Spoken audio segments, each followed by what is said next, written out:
Começando aqui então, voltando de onde a gente estava, falar agora sobre a hierarquia das normas. Quase no fim, quase no fim. Isso aqui foi ótimo, que serviu como uma revisão grande para mim. Eu pegar o material ali que ele passou no caderno, achar o conteúdo na internet foi bom de fazer. Hierarquia das normas. O que é isso? Que algumas normas, elas são... Não vou dizer mais importante, que é a palavra errada, mas elas estão num grau maior do que outras. A maior de todas, por isso que a gente está estudando ela, se chama Constituição Federal. Isso aqui, esse triângulozinho, ele é famoso, é a pirâmide de Kelsen. Kelsen foi um doutrinador, não lembro da onde, pirâmide de Hans Kelsen. Ela tem uma ordem ali jurídica para respeitar e tal. Constituição Federal, que aí é a própria Constituição, está no topo, no ápice. Tem as emendas constitucionais e tem os tratados tratados internacionais sobre direitos humanos, com um detalhezinho, tem que ser aprovado como se fosse aquela emenda, tá? Revisando, aqui estão as emendas constitucionais, tá? Como é que é aprovada a emenda constitucional? Não sei, vamos voltar lá para ver. Tá no artigo 60, parágrafo 2º. A proposta será discutida e votada em cada casa do Congresso Nacional em 2 turnos. Vou realçar o que é muito importante. 2 turnos, considerando aprovada se obtiver em ambos 3/5 dos votos. 3/5 de cada membro. Em cada casa do Congresso. Tá. Vamos voltar lá. Então, esse tratado, que estava aqui no Tratado Internacional de Direitos Humanos, se ele for aprovado como uma emenda constitucional, passar por aquele processo. No Brasil, se não me engano, tem só 2 ou 3, pouquíssimos tratados que conseguiram passar por esse processo. Daí eles têm a hierarquia principal ali, a hierarquia constitucional. Depois tem onde a maioria das leis estão, tá? Aqui se encontra o direito penal, o direito civil. Todas as leis que a gente estuda, assim, a lei de drogas, estão aqui, nessa meiuca. Normas infraconstitucionais. Tem duas nomenclaturas aqui. Ela é infraconstitucional, que está abaixo das normas constitucionais, ou ela pode ser chamada de supra... Não lembro. Não lembro como é que é outro nome, teria que pesquisar. Mas vamos ficar só com esse normas infraconstitucionais. Não é supra legal. Não lembro como é que é o outro nome. Mas acho que só com esse normas infraconstitucionais já vai ajudar bastante. Já vai dar pra saber, porque às vezes ele coloca alguma coisinha ou outra, uma palavra diferente. Infraconstitucionais, que está abaixo da Constituição, são as leis, que aí tem lei complementar, ordinária e delegada, as resoluções, os decretos legislativos e as medidas provisórias. Daí a gente deve estar pensando, vai ser difícil decorar isso aí, é chato, como é que vai saber? Tá escrito na Constituição, tá? Artigo 59. Eu vou ir para a Constituição aqui rapidinho pra gente ver. Deixa eu botar aqui. 59. Não é aqui, né? Vamos voltar.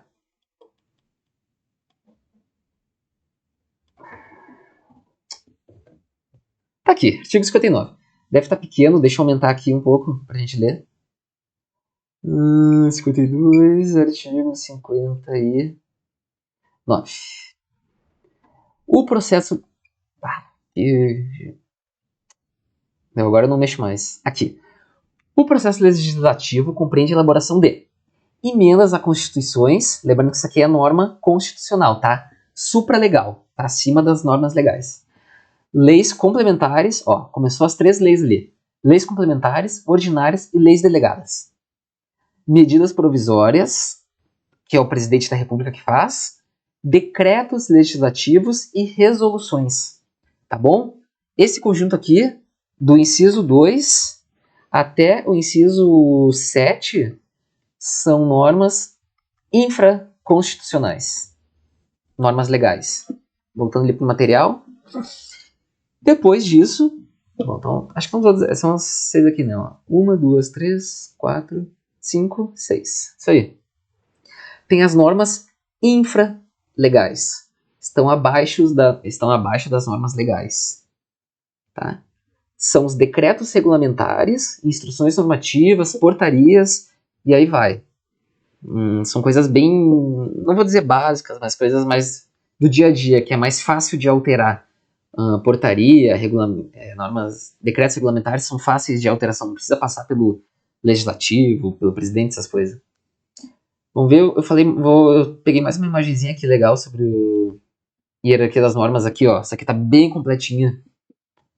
Constituição Federal, tá? Normas constitucionais aqui. Constitucionais. Perdoa a letra. Normas constitucionais. Constituição Federal, Emenda Constitucional e tratados e convenções sobre direitos humanos. Lembrando que para ser considerado constitucional tem que passar pelo aquele processo de emenda. 3/5, 2 turnos em cada casa do Congresso. Daí tem aqui as normas legais ou infraconstitucionais. Eu vou botar só legais. De leis, tá? Infraconstitucionais. Leis complementares, ordinárias, delegadas. Aquelas 6 ali que tá no artigo 59. Isso aí, vai estar embaixo. E depois as normas infralegais. Infra, que estão abaixo da legalidade, das legais. E aqui, eu acho que foi aqui que eu me confundi. As normas constitucionais também são chamadas de supralegais. Tá? Então, acima. Supralegais. Acima das normas legais. Beleza, vamos para o próximo. Quase acabando. Aqui é a última parte que ele passou. Ele não passou nenhum exercício sobre isso, mas foi a última matéria que ele deu, uma das últimas. Eu não entendo muito bem disso, mas vou tentar explicar um pouquinho do que ele falou. Tanto é que eu botei pouca coisa, porque eu não estudei isso que ele disse. Eu uso outras nomenclaturas, normas plena, contida, limitada. Isso aqui é novidade para mim também. Essas normas auto-aplicáveis e não auto-aplicáveis. Eu vou dar aqui alguns exemplos que é melhor. As normas auto-aplicáveis, elas são relacionadas com que tu só lê na Constituição e tu já consegue tirar coisa dali. Ela já consegue produzir os efeitos dela. Produzir efeitos todas as normas da Constituição produzem. Vou até pegar o caderno aqui para ver melhor.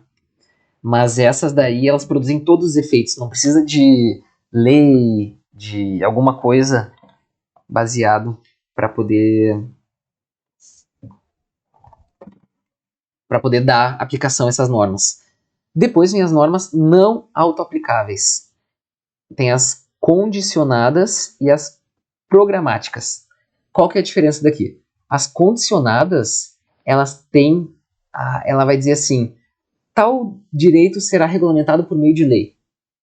Tal coisa acontecerá, é permitida a greve baseada na regulamentação pela lei. Tudo vai ter a ver com a lei, processo legislativo. Enquanto que as programáticas é algo mais ligado com o poder executivo, que vai poder decidir. Se eu vou investir mais hoje em dia, esse ano, vou investir mais na educação ou mais no esporte, mais na cultura. Isso tem a ver com programáticas. Tem a ver com o poder executivo, que é o presidente, o governador, os prefeitos e esse povo. Vamos tentar achar aqui na Constituição alguma. Autoaplicáveis, ela é mais ali o artigo 1º, se não me engano, o artigo 2º. Aqui. República Federativa, soberania. Aqui, ó, esse aqui principalmente. São poderes da União independentes e harmônicos entre si. O legislativo, executivo e judiciário. Esse aqui é cláusula pétrea também. Já produz todos os efeitos. Não precisa vir o legislativo criar uma regra sobre isso, não. Já está aí, está na Constituição, está feito. Essas são as normas. Essa daqui é um exemplo de norma autoaplicável. Agora, uma norma não autoaplicável condicionada. Eu vou ter que procurar uma aqui que eu tenho certeza que é do artigo, se não me engano, 37. Desculpa o barulho aí que deve estar dando. Artigo 37, cadê? Aqui. Por exemplo, os cargos, empregos e funções públicas são acessíveis aos brasileiros que preenchem os requisitos estabelecidos em lei, assim como aos estrangeiros na forma da lei. Ou seja, precisa o poder, para essa norma aqui ter todo o efeito dela, precisa vir o poder legislativo e criar uma lei sobre isso. Outro exemplo aqui, o direito, esse aqui que está procurando, inciso 7, o direito de greve será exercido nos termos e nos limites definidos em lei específica, tá? Isso é a norma não autoaplicável condicionada por lei, tá? E depois vem as normas programáticas, que aí são as normas que têm mais relação, são mais abrangentes, assim, que é o Poder Executivo que tem que tomar a decisão do que ele deve fazer na hora para poder executar e poder dar total eficácia para essa norma. Beleza? Aplicabilidade. Não sei como é que ele pode cobrar isso na prova. Não passou nenhum exercício sobre isso, mas é bom a gente sempre saber. Depois vem aqui a diferença entre princípios e regras. Isso aqui eu acho que é bem tranquilo, que é as regras, lembra que é uma aplicação tudo ou nada, e os princípios é uma aplicação graduada, ponderada. Ou seja, o que é isso? Regras dá pra gente pensar no... Eu gosto de pensar bastante no direito penal, assim, que tem as regras ali, matar alguém. Não existe como tu... Até tem, que daí seria uma tentativa, mas tipo, tu mais ou menos matar alguém. Ou tu matou, ou tu não matou. Ou aquela lei, ou tu tentou. Aquela lei se aplica ou não a ti. Tá? Isso é a aplicação de tudo ou nada. Nas leis. Tudo ou nada. Depois tem os princípios, que é uma coisa mais filosófica, assim. Ele deu um exemplo ali de aplicação de princípio. Mas daí tem que ver assim, princípios os princípios da Constituição. Deixa eu ver onde é que eles estão. Acho que está no artigo 1º, artigo 3º. Vamos voltar lá para cima. Aqui. Fundamentos, tá? Objetivos. E aqui. A República Federativa do Brasil rege-se nas suas relações internacionais pelos seguintes princípios. Um exemplo de princípio daí que o Brasil vai ter nas relações internacionais. Todos esses. No caso concreto, vários desses princípios vão se colidir, um vai ultrapassar o outro, e daí tem aquelas coisas de ponderação, tem que ponderar na hora, na aplicação, na prática. Por isso que depende muito da prática, o que vai acontecer. Aqui não... Isso aí, princípios e regras. Último slide, que é uma materiazinha, essa daqui eu achei mais chatinha. Não sei se ele vai cobrar. Critérios de resolução de conflitos. Foi uma das últimas aulas que ele passou. Um dos critérios que tem, o de normativo, tá? Esse aqui é de regras, que aí é aquela aplicação tudo ou nada. O primeiro é a hierarquia, ou seja, lembra aquela hierarquia, né? Constituição Federal, aí depois tem as leis, todos aqueles tipos de leis, e depois tem as acho que é portarias, resoluções, coisas que são mais tranquilas, normas infralegais. Isso aqui é a hierarquia. Ou seja, se tiver regras, normativas sem regras, que a Constituição Federal diz uma coisa, mas uma lei diz outra, nem pensar. A Constituição Federal é que manda. Ela está acima aqui na hierarquia. Vai ser relacionado com ela. Depois tem a questão temporal. Se, por exemplo, se os dois estão na mesma hierarquia, as duas são leis, tá? Aí depois vem para a questão temporal. Qual que é a lei mais nova? Por exemplo, uma lei é de 1999 e a outra lei é de 2007, vamos supor. Vai aplicar a lei de 2007, porque ela é mais atual. E por último, o critério de especialidade, que se confunde bastante ali com a lei temporal, que aí é mais baseado se uma lei, ela... Vamos explicar. Especialidade, ela... Tem leis que são mais específicas. Por exemplo, tem o crime lá de contrabando, que é eu trazer um produto proibido aqui no Brasil. Esse é um dos crimes, está no Código Penal, contrabando. Só que aí tem uma lei, que é a lei do tráfico de drogas, que é trazer o tráfico internacional de drogas, que é trazer droga do exterior para cá para o Brasil. Qual das duas leis que a gente vai aplicar? A lei de contrabando, que é para trazer produto proibido, ou a lei de drogas, que é para trazer... que traz drogas? Se a coisa é droga, eu estou trazendo. nesse caso? A especialidade, a lei de drogas. Se tem uma lei mais específica, aplica a lei mais específica. Ficou estranho, eu nunca trouxe droga do exterior, tá, pessoal? Só pra deixar claro. E depois tem o critério de resolução de conflitos entre princípios. E aí tem o critério de adequação, que isso aqui eu não vou conseguir explicar muito bem, porque eu não acho que ele vai cobrar, se Deus quiser. Mas aí tem esses três critérios. Critérios de adequação, de necessidade e de proporcionalidade em sentido estrito. Quando for levar em consideração esses critérios aqui entre princípios de resolução de conflitos, tem que sempre se lembrar que é no caso concreto. Um exemplo aqui interessante é tipo a vida. É um princípio que a gente tem ali no artigo 5º. Um dos princípios é a proteção à vida. Só que tem casos que, apesar da vida ser o bem jurídico mais poderoso, tem casos que ele não está 100% protegido. Como, por exemplo, no caso de aborto, se o feto ali é anencéfalo, anencéfalo, não tem cérebro, nasce sem cérebro, não tem expectativa de vida, ou no caso aborto humanitário, se não me engano, que é quando a pessoa ela é vítima de estupro e engravida do estuprador, esse é um caso que o princípio mais importante, digamos assim, que é a vida, abre lugar para a mulher, assim. Não sei qual que é o princípio ali, a liberdade da mulher de poder não ter isso, não ter esse sofrimento. Imagina de ter um filho, nascer um filho e saber que ele vai acabar morrendo, não ter o que fazer. Daí ela pode abortar nesses casos. Critério de adequação, meio, um modo adequado. Critério de necessidade. O operador do direito questiona se o meio viola ou não outros princípios constitucionais.